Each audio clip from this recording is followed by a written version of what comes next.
Thee, O my Lord.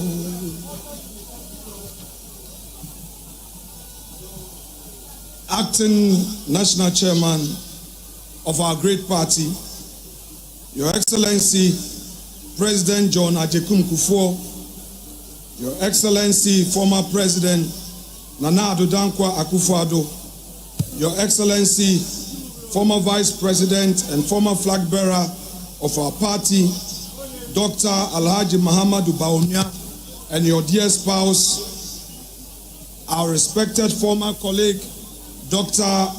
Matthew Opoku Prempeh, and former running mate of our dear party, members of the Diplomatic Corps, national executives of our great party, distinguished members of the Council of Elders, Second Deputy Speaker of Parliament, colleagues in leadership, honorable mighty minority members of Parliament, regional executives, constituency executives, distinguished delegates, representatives from our external branches, fellow patriots, members of TESCON, friends from the media, ladies and gentlemen.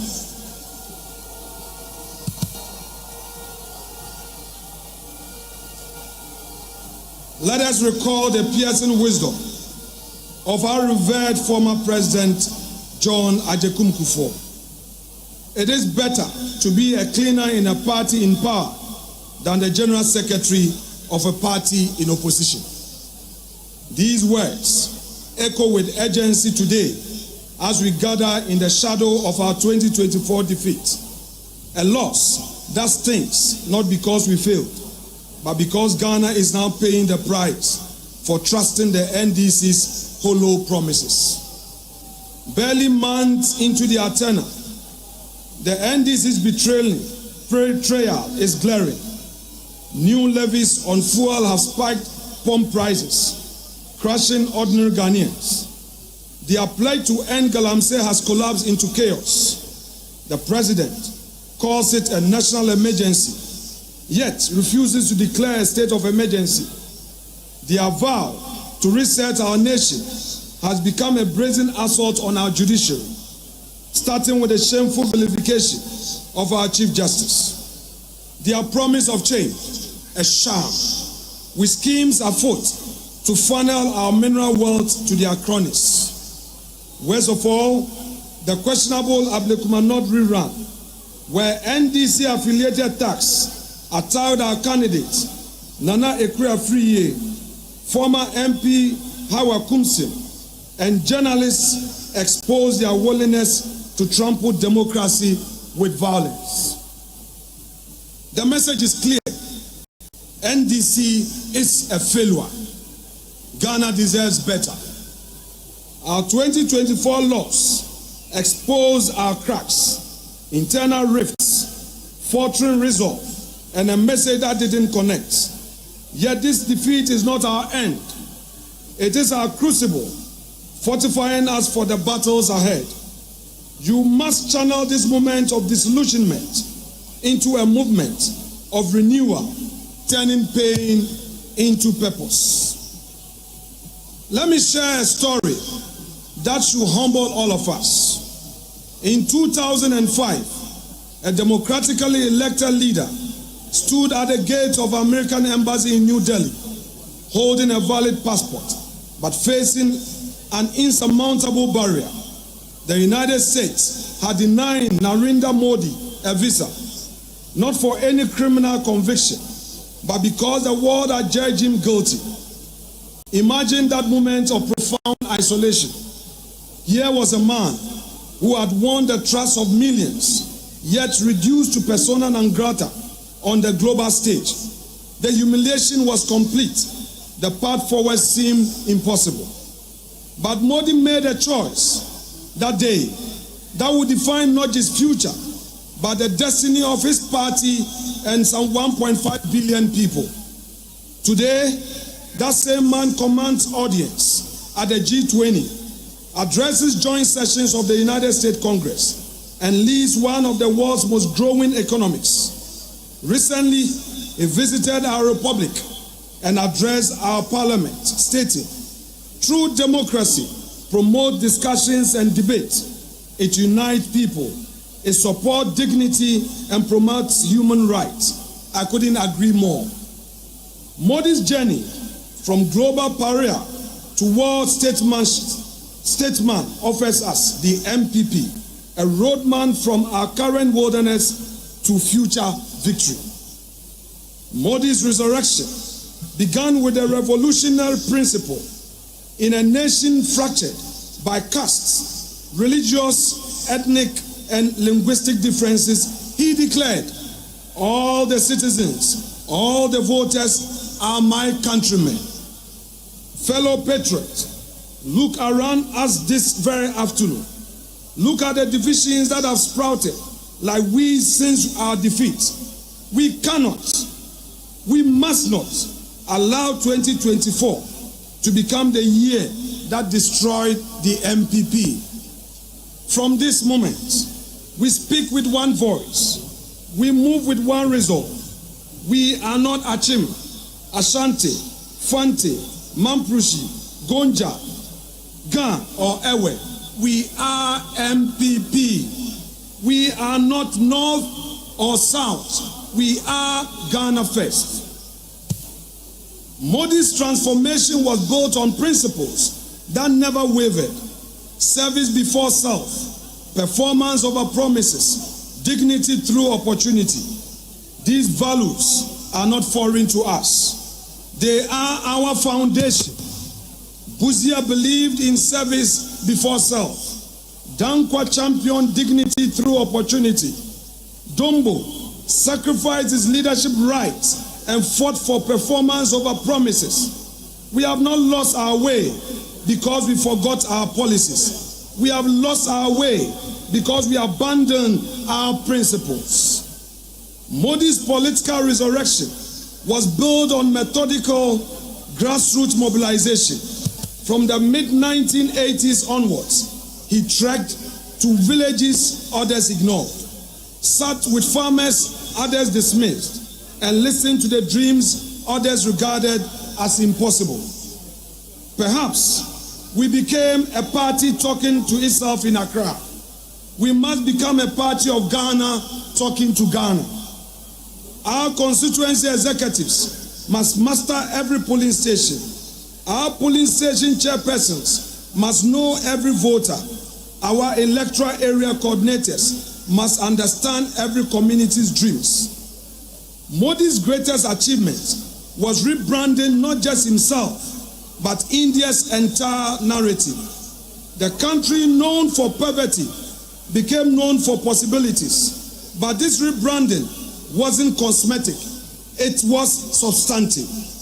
We cannot rebrand ourselves through better slogans. We must rebrand ourselves through better results and strong character. This conference marks a pivotal moment in our party's journey. As we gather under the theme, rebuilding together with our values, we are called not only to reflect, but to renew. We are called to look inward and ask ourselves the hard questions. Who are we? What binds us? And where are we going? We are in a season that demands sober reflection, radical unity, and a return to first principles. This is a time of transition, a time when we are repositioning as a party in opposition. It is a time to rebuild, a time to reconnect with our grassroots, to re-express our ideals with clarity and reconnect to the Ghanaian people with bold new vision for the future. We are at a critical juncture as a party, not because our tradition is broken, but because it is being tested by an electoral defeat, internal tensions, unmet expectations, and the competing ambition of people who want to serve. But let us remind ourselves, ambition must never override party loyalty. Competition must never erode patriotism, and political differences must never poison the well of unity. Dear patriots, every political tradition, every movement that has endured storms and achieved victories has been built on one unshakable foundation: unity. Without unity, we are just individuals with ambition. But with unity, we become a force, a party with direction, discipline, and destiny. Unity does not mean uniformity. It doesn't mean we all agree on everything. It means loyalty to a shared purpose. It means commitment to the flag, the same values, and the same future. The NPP has never been merely a political organization. We are a tradition built on the sweat, sacrifice, and convictions of patriots who came before us. Patriots who believed in liberty, human dignity, the rule of law, and the boundless potential of the Ghanaian people, realized through the active participation of the private sector. These values must be our compass, especially now.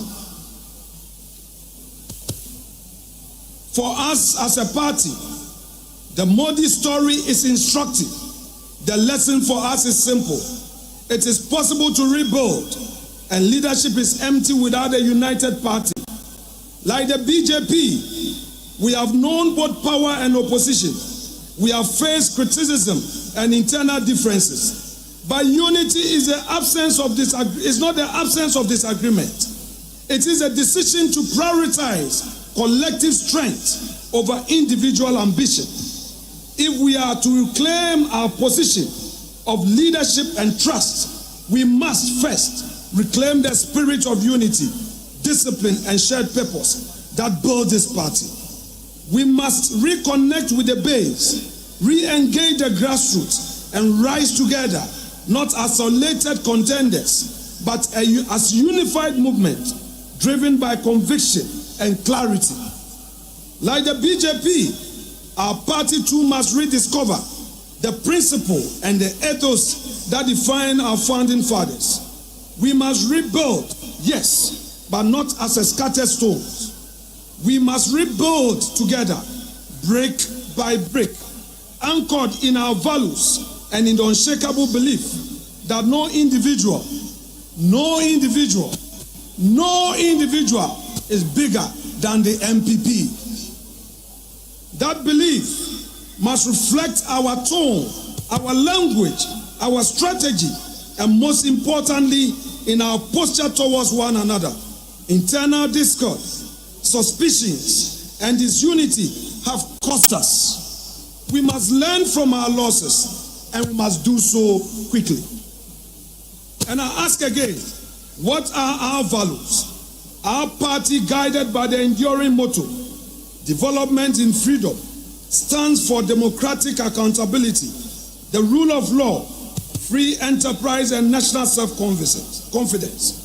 Rooted in the Dankwa Dombo Buzia tradition, we are inspired by a deep sense of perseverance, resilience, and an unyielding faith in Ghana's manifest destiny as a free, just, and prosperous society of opportunities. We believe in building a nation where every Ghanaian, regardless of the circumstance of birth, gender, ethnicity, or religion, must be offered the chance to rise through merit, effort, and enterprise. Our vision of a property-owning democracy has evolved beyond land or housing to mean giving every citizen a stake in national progress. Through education, healthcare, financial inclusion, and decent jobs. Every child and youth must be equipped with the skills, values, confidence, and opportunity to be entrepreneurial or to climb the professional career ladder. From rural development and bold social interventions to industrialization, the NPP remains committed to inclusive growth, law and order, and empowering all Ghanaians to shape their own destinies in a free society. We believe in inclusive growth that lifts farmers, teachers, traders, and students together. We stand for law and order, the bedrock of peace and progress. We uphold democratic accountability where leaders serve, not rule. Because in this party, we believe Ghana's greatness lies in the hands of her people. Your sweat, your courage, and your dreams. In freedom, you, the Ghanaian, are the author of your destiny. This is our covenant. They are the binding principles of the NPP. The NPP has never been a party of despair. We are a party of destiny. But that destiny will slip from our hands if we allow disunity, bitterness, anger, and self-interest to consume us. Let us end the hate campaigns and the subtle sabotage. It is time to choose unity over ego and party over self. If we fight one another, we will end up falling together. But if we fight for one another, we shall rise together. We have known victory and defeat. We've made mistakes, but we are not a broken party. We are only a battle-tested party. We must not allow current challenges to blur our vision or break our ranks. Yes, we have differences. Yes, we've made mistakes, but we must never forget we are what we stand for and where we are going. Let this be a reminder. No matter how talented a leader is, they are nothing without a united, disciplined, and visionary party behind them. That symbiosis, leader and party rising together, it's what we must seek to achieve. No individual can make it alone. Everyone needs the party. Since the NDC government assumed office in January, we've witnessed a very disturbing development. Intimidation of our party members and a dangerous trend of persecution of our leaders and supporters. These attacks are not random. They are strategic attempts to weaken us, but they will fail. They will fail because our response will be unity. Our motto moving forward from today should be touch one, touch all. When one of us is touched, all of us must rise. We are one family, and the strength of our family is its loyalty in crisis. If we choose unity over ego, purpose over personal ambition, no force can ever stop us in 2028. When we are united, no external force can divide us. But when we are divided, even our strength can be used against us. Rebuilding does not mean avoiding or overlooking our differences. It means confronting them with maturity. It means refusing to let factions become permanent fractures. It means calling each other back to the center, the core which brought us this far. Your servant in Parliament hereby assure you through me that the NPP caucus remains resolute. We are not retreating. We are strong, united and committed to the values and ideologies of our party. We shall continue to defend the legacy of our party in Parliament, hold governments accountable, and show the Ghanaian people that we remain the better alternative. To our aspiring candidates, let this be a season of sober reflection. There is room for all of us at the table, but there is no room for selfish ambition. Let us rise above the temptation to win at all costs and choose instead to serve at all costs. Delegates, the future of our party rests in the choices we make today. Let us choose unity over division. Let us all rally around our elected leaders and reignite hope among our base. To our grassroots, you are the lifeblood of this great tradition. Your sacrifices, your patience, and unwavering loyalty have kept us afloat in seasons of triumph and in valleys of loss. And so to you, I say, hold on, do not lose hope. We shall rise again. The elephant has only stumbled. It has not been defeated. You have never given up on us, and we, your servants in Parliament, will never give up on you either. And to our youth, you form the majority, and your energy, your voice, and your ideas are not just welcome, they are essential. TESCOM, this is your moment. Stay grounded to our values. Stay focused on the bigger picture. Know that the future of this party belongs to you, the TESCOM youth, and our youth scattered all over the country. Learn from the elders in Parliament. Don't insult them. Engage them. Absorb their wisdom and grow with a strong conviction of our party and what it stands for. That way, you can also lead with clarity, build with purpose, and sustain the NPP legacy that has been entrusted to you. It is time to stop feeling sorry for ourselves. Yes, we lost 2024 elections in a big way, but let us be clear, this was not a defeat born out of failure. It was a perfect storm of adversity no government in the Fourth Republic has ever had. From the banking crisis that threatened to collapse our financial system, which we spent billions fixing, restoring confidence and stability, to the global COVID-19 pandemic that brought the world to its knees. Then came the Russia-Ukraine war, unleashing the harshest cost of living crisis in generation. And through it all, we governed with a hung parliament and an opposition speaker. No government in our democratic history faced this scale of compounded crisis. Yet, Nana Addo Dankwa Akufo-Addo in the driving seat, we held the line. We do not downplay the struggle the Ghanaian people had to endure, but we should commend them because it was a sacrifices day, including the bondholders, made, which led to the big economic recovery we started witnessing from early 2024. We endured, the people endured, and still we delivered.